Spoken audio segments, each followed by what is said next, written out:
కాస్త పైకి చల్లొచ్చుగా అవతల బా. నాకు చాలా పని ఉంది, మీరు లోపలికి వెళ్ళి మాట్లాడుకోండి. చూసా బాబాయ్, పని చేస్తున్నాడుగా బలుపు. మనలాగా చీము నెత్తురు లేని బాపతి కాదు బాబాయ్ వాడు. తక్కువ మాట అనేస్తాడు. ఎందుకంటే ఒకవేళ మనం వాడిని ఇక్కడ పనిలోంచి తీసామనుకో, ఈ ఇంట్లో కాకపోయినా ఏ ఇంట్లో అయినా పని చేసుకుంటూ బతుకుతాననే ధైర్యం బాబాయ్ వాడికి. నాన్నోయ్ రా, భోజనాలు రెడీ అట, తిందా. నీ కడుపున పుట్టి నిన్ను చూస్తూ వాడు నీలాగే తయారవుతాడు కానీ ఆడు ప్రయోజకుడు ఎందుకు అవుతాడు బాబాయ్? నీలాగే ఏదో ఒక ఇల్లు చూసి కట్టబెట్టే మాటలు పడుతూ బతికేస్తాడులే. అమ్మయ్యా, ఇంకెన్నేళ్లే బాబాయ్, ఇన్నేళ్లు ఎలాగోలా గడిపేశాం. ఇంకొన్నాళ్ళు గడిపామనుకో, ఆ తర్వాత ఎటు పోతాం. పోయారులే నా కొడుకులు, భూమికి భారం తగ్గింది కదా అని ఓ కేడుపు కూడా ఏడవకుండా మనల్ని పక్కన పాడేస్తారు. మనం ఉండవుగా చూసి ఫీల్ అవడానికి. ఏమంటావు? ఈ జీవితాన్ని ఇలాగే గడిపేద్దాం బాబాయ్. ఇదిగో, ఈ అరుగున్నంత కాలం మన జీవితానికి ఢోకానే లేదు బాబాయ్. ఉంటా మరి, ఉంటా.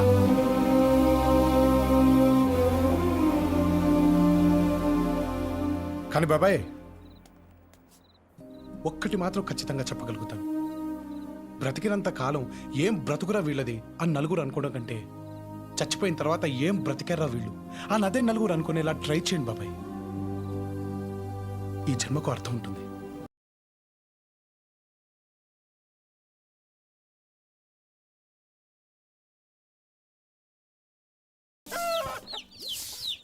రేయ్, ఆ యూరియా బస్తాలు ట్రాక్టర్ ఎక్కడరా?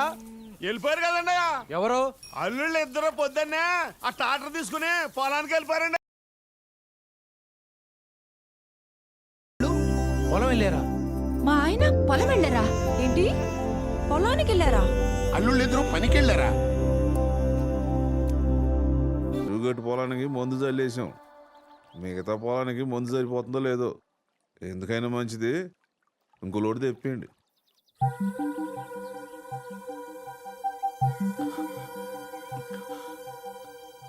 అలాగే బావా.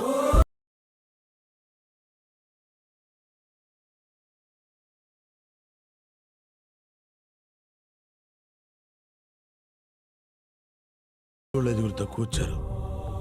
డబ్బులు ఇచ్చేటప్పుడు చూసుకొని.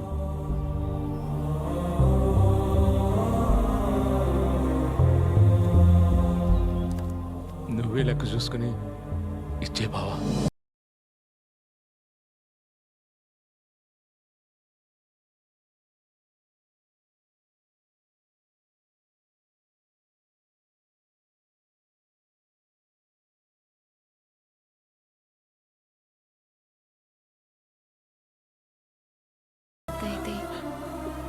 రోజు నేను పైకి నవ్వుతున్నా, లోపల మాత్రం చేస్తున్న పని ఇదేనే. ఇన్నేళ్ల బాధ దాచుకోవడం కష్టం. క్రిష్, మా అత్తయ్య వాళ్ళు చాలా హ్యాపీగా ఉన్నారు. ఇదంతా నీ వల్లే అని నాకు తెలుసు క్రిష్. ఎందుకు? నీకోసమే. నీ చుట్టూ ఇంతమంది ఉన్నా ఒక హెల్ప్ కోసం ఇంటితో సంబంధం లేని నా లాంటి వాడి దగ్గరకు వచ్చావంటే నువ్వు ఎలాంటి పరిస్థితుల మధ్య బ్రతుకుతున్నావో నీకు తెలుసా? బయట చెక్క ముక్క మీద బృందావనం అనే 4 అక్షరాలు అందంగా రాసుకుని లోపల ఒకరితో ఒకరు సంబంధం లేకుండా ఉంటున్నారు. రేపొద్దున మళ్ళీ నీకేదైనా ప్రాబ్లం వస్తే నాలాంటి వాడు అవసరం నీకు రాకూడదు. నీ మావయ్యలు, నీ బాబాయిలు, నీ పిన్నులు, నీ అత్తలు నీ పక్కన నీకు అండగా నిలబడాలి. అది జరగాలంటే వీళ్ళు మారాలి. నేను ఇక్కడికి వచ్చినప్పుడు నాకు తెలిసింది ఒకటే, నీ బావతో నీ పెళ్లి జరుపుకుంటా ఆపటం. అదే పని అనుకుంటే ఈ పాటికి అది పూర్తి చేసి ఇక్కడి నుంచి వెళ్ళిపోయేవాడిని భూమి. కానీ నీకు కావాల్సింది నీ పెళ్లి మీ నాన్న ఆపటం.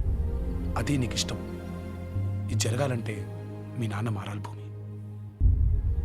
మా నాన్న మారరు క్రిష్, అది నీ వల్ల కాదు. ఈ ఇంటి వల్ల అవుతుంది. ఇదంతా జరుగుతుందంటావా క్రిష్? ఇదిగో, నువ్వు అలా అంటే ఎలా? ట్రై చేస్తున్నాగా, కొంచెం ఎంకరేజ్ చేయొచ్చుగా.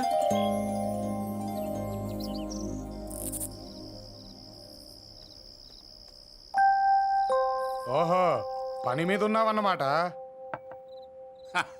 రా మనవడా రా. మందేస్తావా? యాస్తా తాత, ఎప్పుడన్నా డిస్టర్బ్ అయినప్పుడు. నేను అంతేరా, అందుకే రోజు వేస్తా. ఏమేం తాత? ఆస్తులు వాళ్ళతో పాటు నా కొడుకులు నన్ను కూడా పంచుకున్నారా కోసి పంచుకోలేరుగా. అందుకనే నేను 6 నెలలు ఇక్కడ 6 నెలలు అక్కడ ఉంటా. వచ్చి 6 నెలలు అయిపోయిందిరా. రేపు చిన్నోడింటికి వెళ్తాను. అసలు ఏం జరిగింది తాత? ఏముందిరా, నేను 2వ పెళ్లి చేసుకోవడం పెద్దోడు తట్టుకోలేకపోయాడు. కొన్నేళ్లకు చిన్నాడు పుట్టాడు. కాలం గడిచిన కొద్దీ వాళ్ళిద్దరి మధ్యన దూరం పెరిగిపోయింది. ఆ తర్వాత నా పెద్దల్లుడు పెద్ద కొడుకు పక్కన చేరి ఆ దూరాన్ని వైరంగా మార్చేశాడు. ఆ, చిన్నోడు ఆ ఊళ్ళో, పెద్దోడు ఈ ఊళ్ళో. నేనేమో ఇక్కడి జ్ఞాపకాలు అక్కడ, అక్కడి జ్ఞాపకాలు ఇక్కడ తలుచుకుంటూ ఇదిగో ఇట్ట బతికేస్తున్నాను. ఆహా, ఊరుకో తాత. 6 నెలలేగా, కళ్ళు మూసి తెరిచేలోకి అయిపోతాయి చూడు. నేను అక్కడే కన్ను మూస్తే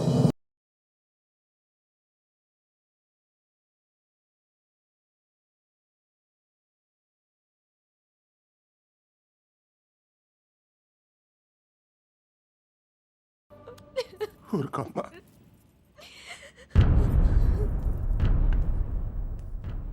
రే, ప్రతిసారి చెప్పే మాటే కదా అనుకోకు. ఒకవేళ నేను అక్కడే పోతే ఈ పంతాలు పట్టింపులు పక్కన పెట్టి తప్పకుండా రా. ఎందుకంటే పెద్ద కొడుక్క నా తల కొరిగి పెట్టాల్సింది నువ్వేరా.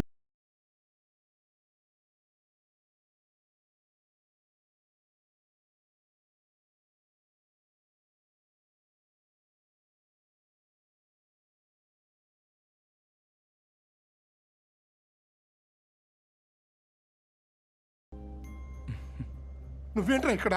నన్ను ఇక్కడికి తీసుకొచ్చిందే నువ్వు తాత. నన్ను వదిలేసి వెళ్ళిపోతే ఎలా? అది కాదురా, నువ్వెప్పుడు దొరుకుతావా అని చూస్తున్నా నా పెద్ద కొడుకు. నువ్వు ఆ ఇంటికి వచ్చావని తెలిస్తే రే అది చాలరా నేను ఇంటి నుంచి బయటికి గెంటేయడానికి.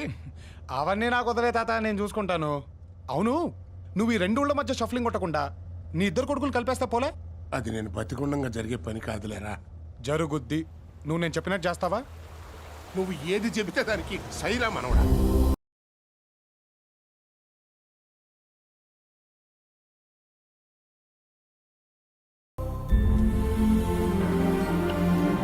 చిన్నాడా, నమస్తే మావయ్య. పదనాయన నానా కృష్ణ,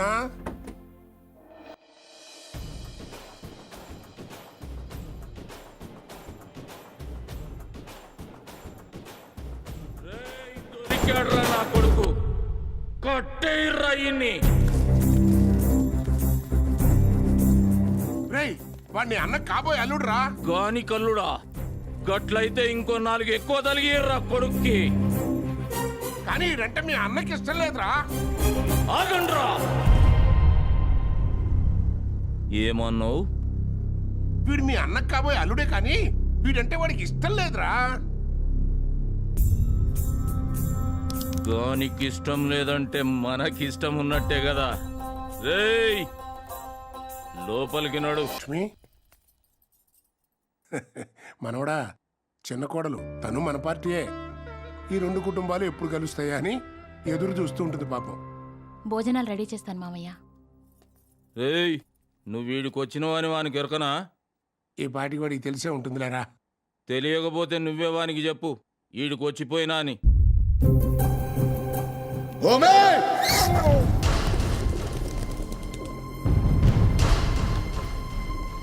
ఏ ఇంటి అలవాట్లు కట్టుబాట్లు తెలియని వాడి ఇంటి వాడు అవ్వడం. ఎంత ధైర్యం ఉంటే ఆ ఇంటికి వెళ్తాడు? తెలీదా వాడికి? ఆ ఇంటికి వెళ్ళొచ్చిన వాడికి ఈ ఇంట్లో అడుగు పెట్టే అర్హత లేదు. ఆ ఇంటికి వెళ్ళినందుకు కోపమా, పంపించడానికి ప్లానా?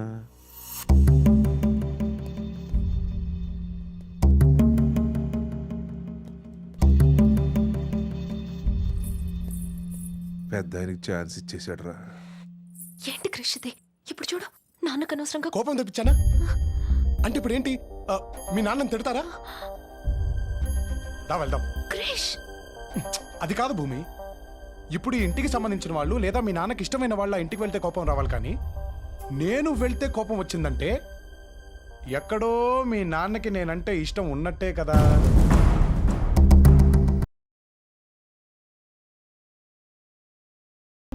ఇంకేంటి ఈయన పీకేది అంతేనంటావా? మరి కాక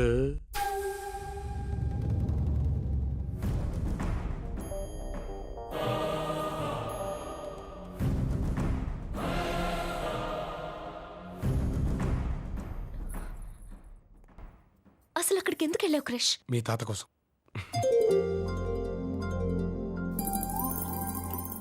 మామయ్య ఆ క్రిష్ గాడి ఈ దెబ్బతో ఫినిష్. వాడి బట్టలు సామాన్లు మొత్తం సర్దేశా.